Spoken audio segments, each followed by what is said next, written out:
Hello po mga kasari, kumusta po kayo? Welcome back to my YouTube channel. For today's video ay share ko po mga kasari ang aking extra income ngayong 2025. Actually, nag-umpisa ako sa aking extra income pala mga kasari last year lang, pero hindi ko nabuo yung 12 months. So bali 6 months lang akong nakapag-umpisa ng aking extra income. Pero bago tayo dadako doon, ano ang mga kaganapan ng aking tindahan sa araw na ito. So kanina mga kasari, medyo malakas-lakas po ang ating tindahan dahil marami pong namili sa akin ng mga soft drinks at pinakyaw niya yung aking swakto. Bali limang swakto ang pinakyaw ng aking loyalista. Bali yun yung mga nagtatrabaho o yung mga mangingisda ba kasi aalis na sila. Kasi yung mga karaan nagtago sila kasi nga may bagyo dito sa amin nga palang aming lugar dito sa lugar namin ng panahon, medyo panay talaga ang ulan-ulan mga kasari. So may time din naman na mahina ang aking tindahan. So may time din na na malakas. So yun nga sabi nila weather lang talaga. So yun nga kanina medyo busy po talaga ang tindera at nakayanan din naman dahil binigyan po tayo ng ah, kalakasan ng ating Panginoong Hesus. So marami talagang salamat sa Panginoon dahil araw-araw po ang kanyang gabay at ang kanyang pagyakap at saka yung proteksyon napakahalaga talaga mga kapatid or mga kasari. So ayun na nga maganda po ang ating sales. So thanks the Lord dahil ah kumbagang masaya kahit di naman um, mabinta or hindi naman gano'ng kalakasan, masaya pa rin ako kasi dahil sa habag ng ating Panginoong Hesus. So, yun nga mga kasari, i-share ko po sa inyo ano po yung aking extra income. Actually, hindi ko alam kung kasi maraming against din about sa pagpapalinding mga kasari. 'Di ba? Sabi nga nila instead na tumulong ka, bakit lakihan mo daw yung patubo mo. So, yun, kumbaga kung ano lang kasi dito yung ano lang kasi dito naumpisahan ng mga tao, yun din ang ginaya ko. So, since yung lugar namin nga, meron kami sa barangay namin, meron kasi kami ditong mining. Hindi siya gold, yung mga lupa, klase ng lupa. At saka meron din kaming dito forest.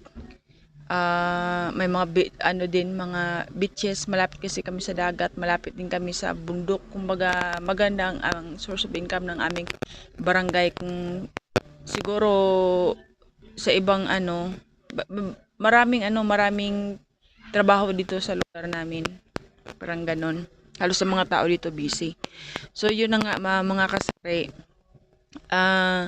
nalaman ko at na maraming dahil nga yung aking kapatid nandoon pala sa mining nagtatrabaho. Maraming lumapit sa kanya kasi ang akala kasi nila may pira yung kapatid ko. So yun, lumapit ang aking kapatid, nag-usap kami, sabi niya kung papayag daw ba ako magpalit. So sabi ko naman sa aking kapatid, di ako sigurado kasi nga hindi ko kilala yung mga tao. Since yung kapatid ko naman talagang tumayo, sabi ko sige let's go. Pero alam niyo mga kapatid, sa umpisa nandoon yung aking takot, baka hindi sila makabayad. Pero nagtitiwala naman ako sa kapatid na hindi niya ako ipapahamak. So, yun na nga, naglabas ako ng una, hindi pa talaga yun. Actually, sa totoo lang mga kasari, wala talaga akong extra, yung savings ba, na para doon. So, ang ginawa ko para makapag iba naman ng or another source of income, lumapit ako sa aking kaibigan at sa tulong ng Panginoon sa awa nagpautang ang aking ay hindi talaga niya pinautang, kumbaga pinahiram at saka walang interest. Pero sinabi ko sa kanya na na ito ang gagawin ko, ay ipapautang ko. Pero grabe talaga yung kaibigan ko, saludo talaga ako sa kanya kasi nandoon yung tiwala niya sa akin kasi ganun talaga mga kasari kapag kilala ka ng tao, hindi ka nanlalamang, kumbaga totoo ka sa kanya, kung ano mang hiling mo, talagang gagawin o tutuparin. So yun nga, lumapit ako sa aking kaibigan at nagsabi ako na ganito yung aking sitwasyon, ganito ang aking gagawin kung magpapahiram ka, kung papayagan mo ako. So, magkakaroon ako ng isa pang extra income. So, ayun na nga, pumayag siya. Unang-una mga kasari, ano lang yun, 10. Tapos, nung inirelease na namin ng aking kapatid doon sa mga kasamahan niya, meron na namang lumapit. So, sa madaling sabi, yung nailabas kong pera ay 41,000.